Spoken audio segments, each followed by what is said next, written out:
He was still writing in third edition. Well, you know.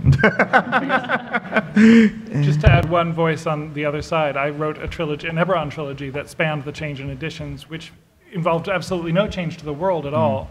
And the change of editions, for me, actually cut me loose from worrying about the mechanics in a strange sort of way. Because I had my characters all statted up in third edition form, and I never bothered to do that in fourth edition. I just wrote what they could do and treated it more as if it were my own fantasy property rather than a D&D thing, I guess, while being true to the world, again.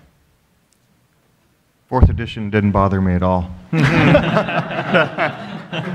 I only wrote in fourth edition, so I'm good. But I have to say, I did write in a character. I managed to write a character taking a healing surge, and I was very proud of the way I managed to make it fit into the story without being like, and he took a healing surge.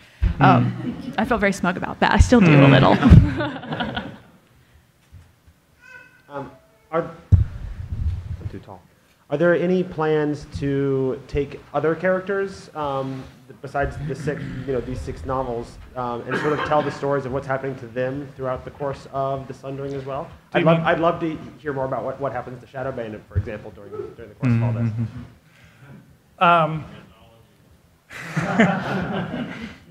In terms of immediate plans, no. In terms of long-term plans, we don't.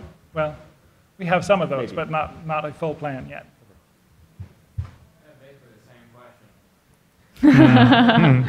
Sorry. You'll get basically the same answer.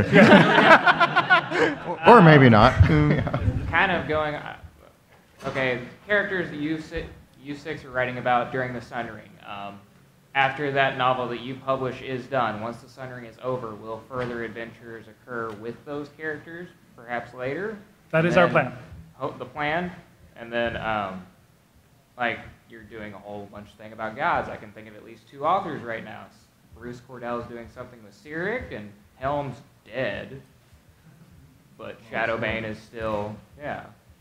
So, I mean, I was just wondering, is that going to affect how they write as far as later on in their continuity? Yes. Yeah. Yeah. Dead gods are much quieter. Yeah. Yeah. It's like when they say, so-and-so live from the stage. I think you wouldn't want to see him dead on this day.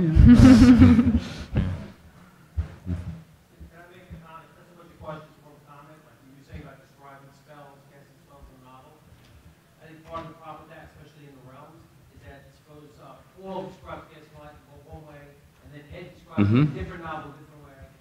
Roy does it completely, and everybody goes, "That's not the way you get us like." Well, so I think pulling away from the rules a little bit helps the immersion factor, because if everyone describes something different, and we can't expect all the gentlemen to keep track of every little thing that happens, then that's when you start to get that break. I can, though. So vagueness, works. That's true. You could also make the point that, hey, maybe there's more than one thing you say that'll give you a lightning bolt. Yeah. Oh yeah, and in fact that was built into the game from the beginning, because there was all this crafting your own spells, and there were obviously spells that were improvements, somebody else's improvement or rejiggering of somebody else's spell. So obviously you had different ways of doing it, but yeah, that was raised back then, and the database was one of those accordion files with an A, B, C, whatever, and they would photocopy the thing like a press clipping and drop it in. So you looked up the spell, L for lightning bolt. No, nothing in here. We're clear. There's a lightning bolt. Oh, it's been two different ways. Okay, here are the two different ways you have to reconcile. I don't disagree with anything that anybody said, but it is part of my team's job to make sure that a lightning bolt is a lightning bolt is a lightning bolt, whether you're playing D&D online or reading a novel or sitting down at the tabletop to play a game. Not necessarily in the words you say or the gestures you perform, but that it's recognizable as, oh yeah, that's somebody casting a lightning bolt. Right. So I just want to make a comment that in the past, clearly authors have tried to work within the game formats of the era. But also, I think the game design also benefits a lot from the authors being creative. And to me, it's not that the books need to fit within the strictures of the game. I mean, it's an interactive process. And so I look forward to the creativity coming out of it as well. Me too. Oh, you broke it. Okay, we're over. We're done. Yeah. In regards to the creative process, one of the elements that you talked about early on was how you had thought that the realms had sort of lost something, and the idea behind the Sundering is to kind of get it back. So things have been added to the realm since the time when it was what you liked to the time when it's now something that you wish was more like what you liked. So I guess my question here is, as you're reviewing what the realms are and what you want to take it to, is there anything in the games or anything in the lore that you looked at as something that if you brought it back to a place where you were happier with it, something was going to have to get cut that you saw as an obvious problem that maybe like a percentage of your audience might not be pleased with, you know, reverting it? I mean, because I know you're not dialing back the clock, but you're bringing it back in a certain sense, which means you're taking it back to something that it used to be. So was there anything as you guys were going through the planning process that you thought that a red flag went up that you thought might be a problem? Anything that you had to work through to figure out? Does my question make sense? Yes, we did a lot of working through, and we've talked about things like, well, is it possible? Yes, I think it is, to have Unther and Dragonborn in the Forgotten Realms. We might not have a nation of Dragonborn, but Dragonborn is still going to be there because there are people who like playing Dragonborn and people who think they do belong in the realms. We might not feature them on the cover of many books the way we have recently, but because for many people they do seem alien to the realms, but they're not going away, for example. I think there was a great many discussions. I recall going through one afternoon just region by region and talking about what was there and what whether we should save it, whether we should move along or not save it, and what, you know, how many people were enjoying it, what our impression was of the number of people who thought it was a positive thing. So all of that was a very deliberate decision, and I don't think there's any way to talk about specifics without getting into spoilers, but I think it's fair to say that the discussions were more on the nature of, we want to refurbish this gorgeous mansion, and how do we run the construction site and move stuff around each other in the mud so that we don't damage anything, as opposed to, oh shit, I can't fix a castle, let's just bulldoze the thing and start over. You know, it's like, no. We're arguing and worrying about, okay, well, if you take that bit off and put it over there until I get this fixed and then move it, you know, it's that old thing with the little puzzle with one square missing and you're moving. It was more like that. Okay. So I've played a bit of the Living Forgotten Realms campaign, and I'm wondering how much, but I haven't really read much of the books, so I'm wondering how much influence goes on between the Living Forgotten Realms campaign and the books. Well, I guess the answer basically is more going forward, right? Yeah, I mean, that's part of what you talked about. Yes. Go ahead, Brian.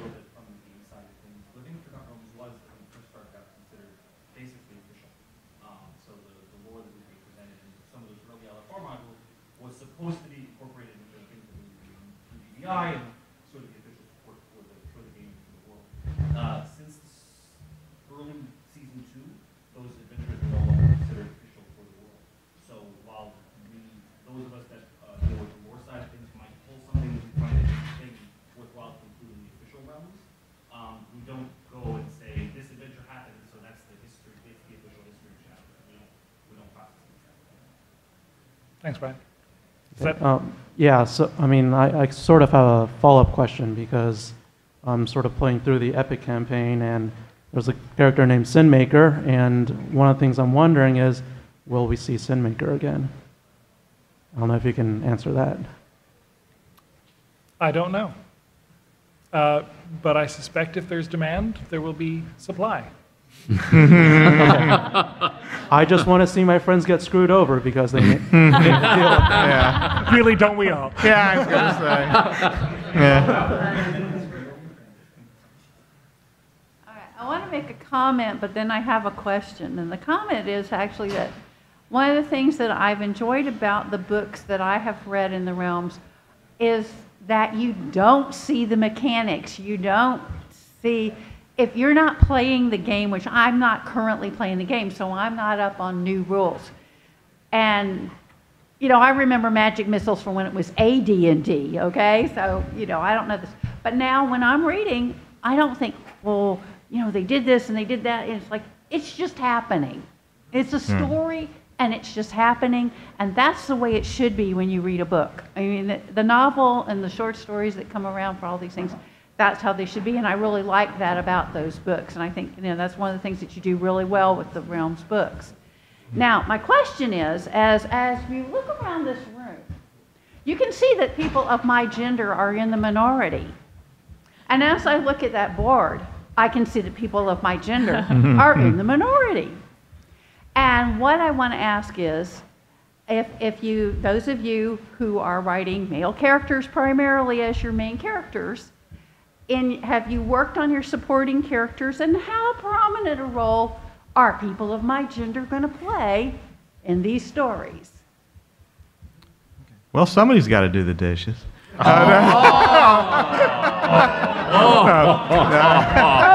and tomatoes for you when you go home. You did not. Yeah. But seriously,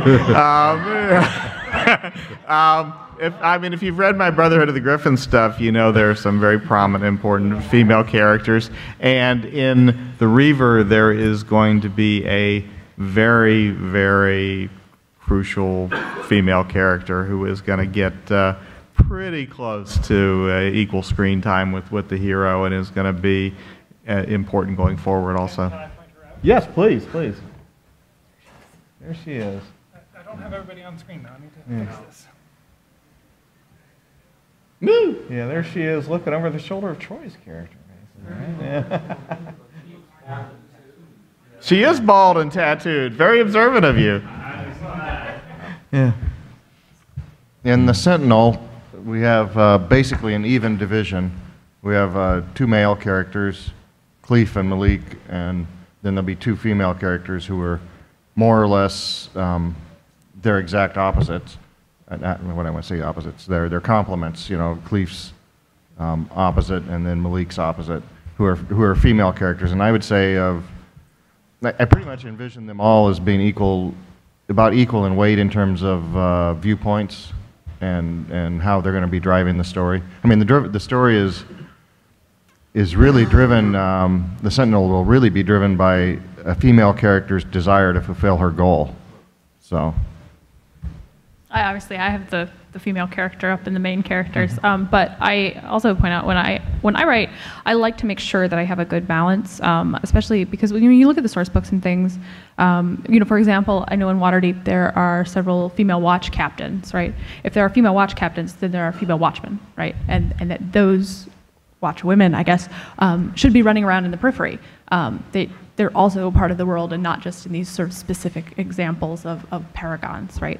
So making sure that, you know, when you have a tavern keeper, does the tavern keeper need to be a man? Could be a woman. You know, you run into a watchman, is it a man or a woman? And making sure that you keep in mind that in the realms there's all these different opportunities for people and different places that they can find a role and excel, and making sure that there's a balance there. That's really important to me. So.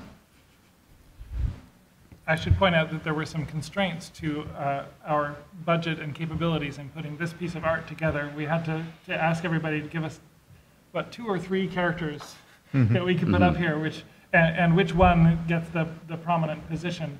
That is by no means to say these are all of the prominent characters in the books. And in fact, in my case, the eternal battle I have with editors anywhere, not just at Wizards of the Coast, is that I want all my supporting characters to get treated with as much face time as my, quote, protagonist, main characters. So you know the guard's name before he gets stabbed and goes, ugh, you know. So yeah, in the Herald, there will be just as many gals as guys running around the stage. But you know, to me, that's always a non-issue because we're already dealing with a fantasy world with all sorts of weird races. We're beyond the male-female thing in my mind, anyway. That being said, I wanted to address a comment first. And I wasn't actually going to speak up till you mentioned that, but I love Mr. Greenwood. Thank you very much for the fact that Elminster lived as a woman for several years and had that experience. And having transgender friends playing games as well, I think that a lot of those opinions have helped them develop their own identities through their gameplay. So I appreciate that when you're talking about the interaction and the relationships being more important than the barriers in gender in your books. Please make that art available for sale. I would love to. Isn't that awesome? It's gorgeous. Ooh. Ooh. Oh, yeah. Yes, I have it. Yeah, I love color too. I also love line work. But It just occurred to me, I'm not sure I was supposed to show it.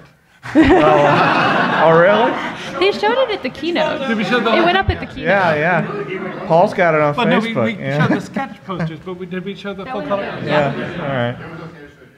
And Thanks, John. Is that a consistent artist? Yes. Yeah. great. And then I did actually have a question. Thank you. We were wondering about Coming down and shoot Monty Python fashion. Yeah. Sorry, please go ahead. Yeah, of course. Something I found really impressive, insightful, inspirational, how well you work as a team. I'd be really interested to see, as a part of the Sundering, if you take your characters out of their individual context, give them a chance to introduce themselves, somewhat like the Elminster interviews, where you get the round table. I understand there's a lot going on that you can't talk about to spoil plot, but I'd love to hear what they have to say about some of their experiences in your books as well. So thank you guys very much. Ooh, yes, we should do that. See, I gotta tell you, Farida would not get up here in front of you guys. She would not be comfortable with that. Charlie's kicking around the idea of running a D&D game where each of you gets to play your own character and filming that. That'd be interesting. I really want to try to make that happen. That would be cool. Yeah, that would. I just thought that would be a great thing to do at Gen Con and make a DM who didn't know what he was getting into run it. Yeah. That would be fun. Thank goodness I'm off the hook. What? That game cannot be a live stream. Oh, we would definitely put it out there, yeah. And actually, a lot of writers do that. Roger Zelazny was famous for doing that. Every time he wrote a novel, he wrote a little short story, not intended for publication, in which he did a formative incident in the past of his protagonist. And that was just for him to get the look and feel. How would the character act under pressure and so on.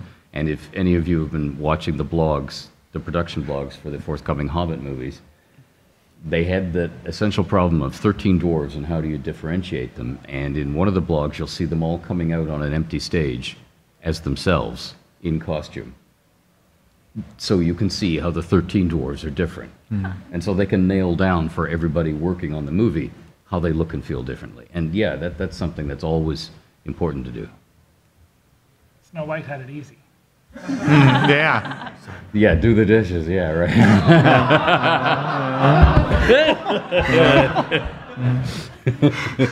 Sick loaf on you. Only 7 dwarves is what I meant. Oh. Sheesh. Yeah, and I carefully didn't go where I was going to go with that. So. Thank you, Ed. There's a movie about that.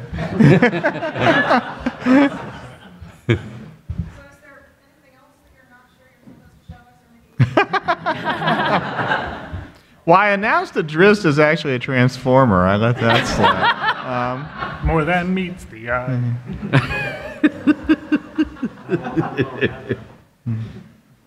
That'd be a great play session next year at Gen Con. We look forward to that. No promises. I cannot make promises. Is the author allowed to give us a brief, very brief synopsis of what's the protagonist in their certain book? If possible. Yeah. We kind of did that a little bit last night. At We the, did at least that much last Ed gave night. us Yeah. a bit of that last night. In your own words this time. My words are essentially Ed's. The book kind of continues on the story arcs that I introduced in the Erebus Scale trilogy and the Twilight War, features primarily Vaesen Kale, who is Erebus Kale's son, and he's half shade, and so biologically he's very much Kale's son, and that comes with a price. But sort of psychologically, he's very much kind of the son of, for those of you who've read the Twilight War, Abelar Corenthal, who was at that time a paladin of Lathander. Now, of course, Lathander has changed to his new guise of a Monitor. So his psychology is one where he serves the god of light, and his biology is one where he's kind of caught up in this darkness. So the story is about his journey and reconciling those two sides of himself. And there are other people too. Some you've seen before. Riven appears in the novel, and maybe someone else who doesn't have much hair. And for mine, Elminster. I can talk about other characters, but that would very quickly get into spoiler territory. And we'd be here forever. Yeah. Yeah. Because you would want to talk about all of them. Of course, Yeah. because they all deserve, are worthy of the same attention. So let's just say that Storm is still around. There's something to do with someone from Candlekeep. And it will probably not come as a surprise to you that, being as Elminster is a magic guy, there are lots of people who are powerful in magic that may be making brief appearances or disappearances. Ooh. How's that? That's a tough act to follow. Farida is the character from my Brimstone Angels books. She's a tiefling warlock who's sort of accidentally fallen into an infernal pact. And yeah.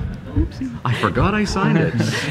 How did I get in this handbasket? Those few unpleasant moments on the altar with the blood, I don't remember them at all. Had a bad lawyer. You'd be surprised how easy it is, especially when, you know, the person offering is kind of a fox. So, in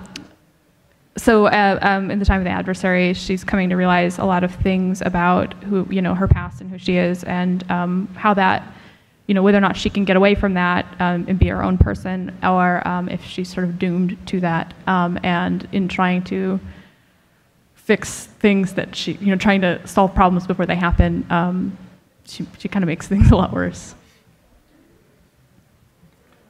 In mine, my male protagonist, Cleef, who's a staunch paladin who's still continuing to worship the dead god Helm, meets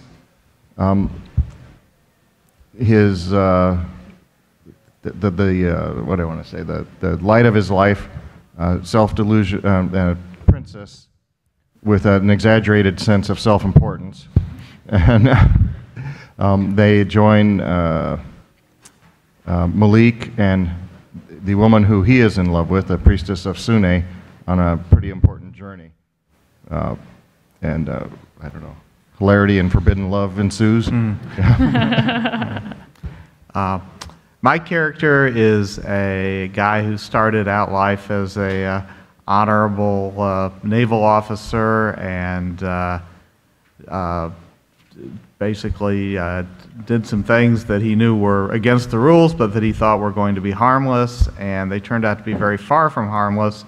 He wound up, tragedy ensued, he wound up disgraced. He is now living the life of a amoral, ruthless pirate, having abandoned all thought of honor or morality and expecting to live out his days as that same amoral, ruthless pirate. And life is going to take him down an unexpected path.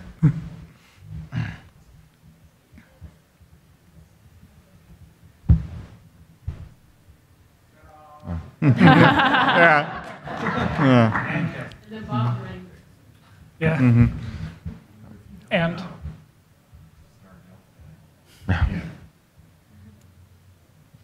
although there are certainly other characters that play an important role in that book as well. Mm-hmm.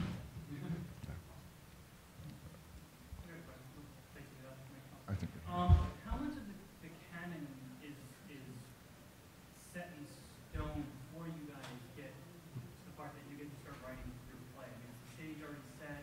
Are the props already there? Are you helping build the props on the stage, writing the characters that are there? I mean, like, if you need to come up with a drink at a bar, are you coming up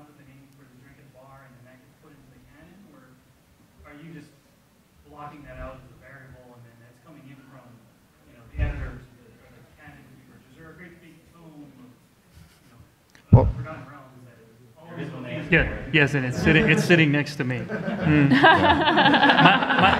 general rule is I send an email. My general rule is I send an email to Ed first, and say, or to somebody who will pass it on to Ed and just ask, hey, is there this or that kind of thing with respect to ships in the inner sea or the kind of coinage used at Sembia and so on and so forth, and that way we get a consistent look and feel across all the novels, and you're building on the lore instead of sort of replacing things that then need to get juggled. But very often, at least in my experience, there are obviously the Realms is just an enormous tapestry, and despite all of the detail, just as if we were trying to sort of when we try to write encyclopedias of all the details of our world, there are just huge amounts of information that aren't there. So that's part of the process, is you create those things, and then other people build on those later and so on. And in the heart of the action, when you're right down there in the middle of a novel, in the Sundering, and everybody's fighting, we treat canon like the death of Lord Cutler Beckett in Pirates of the Caribbean. Remember all the cannon are flying all over the decks, and guys are just over the rails, and the ship's blowing up? That's what it feels like. And when you're finished, they're all in neat rows. It looks like nothing's ever happened, and everyone's standing at attention. But that's how canon's made. The process for me depends on what type of scene I'm writing. If I'm writing a scene where it's going to have an impact through the rest of the book, and I need to make an assumption about canon or set up a piece of canon that doesn't exist, then I'll try to get that clarified beforehand that it's okay, because if it's difficult to undo, I don't want to have to, like rewrite 5 chapters of a book because I zigged when I should have zagged. So I'll try to get that clarified. But if I'm writing through and it's a piece of canon that I can just toss off and I can remove it easily later if I need to, I think a character is named, should be this certain lord, and if it turns out that it should be a different certain lord, it's a matter of fixing a paragraph. Then I just go fly with that and and send it in and see how it flies. But I feel like the process so far is we've been kind of, when you're working on any shared world, the first rule is use what's there. Don't make up something new if it exists. And that's a matter of trying to know the world well enough. And a lot of times, I hate to admit it, but there are a lot of people who really know all of the Forgotten Realms a lot better than I ever did, even 10 years ago. And so you can't know everything, but you know as much as you can, and you use as much as you can. And then you go to people like Ed or Eric or people to fill in the gaps to catch you and where you're short. I think the idea is always to nest a story in the lore, right? Yeah. Because then it feels like a Forgotten Realms story, as opposed to just a generic fantasy story. But as I say, there are times when you need to make things up. Now, I think I misunderstood your question. Broadly speaking, at least from a process perspective, you submit an outline ahead of time, and big things that might affect canon are usually going to get sorted at that stage. So it would be unusual, I think, unless your outline was really vague, to end up writing 5 chapters of something where you really ran afoul of unless somebody dropped the ball. And that can happen, but that'd be atypical. Yeah, our outlines are very rarely, we'll have guys fighting. Yeah. If you wrote that in the outline, the editor would send it back and go, no. Who? How? What? Yeah. Is the PowerPoint from the stuff that I messed with I can make some available? I think the whole thing has been recorded and will be available on the Wizards website. Oh, and I will, oh my gosh, we will all be here again tomorrow. Oh my God. 10 a.m. Oh my God. Wow, I have to preach that sermon again. That's right. Sunday morning makes sense. Yeah, bring when us I was a big... pastor, I preached Oh, no, every Saturday. I'm sorry, tomorrow's Saturday morning. Never mind. What's right? I didn't say anything. Oh, never mind. Was it somebody else? Ed was muttering about coffee. Yeah, if it's 10 in the morning, bring a big vat of coffee for us to roll around it. Yeah.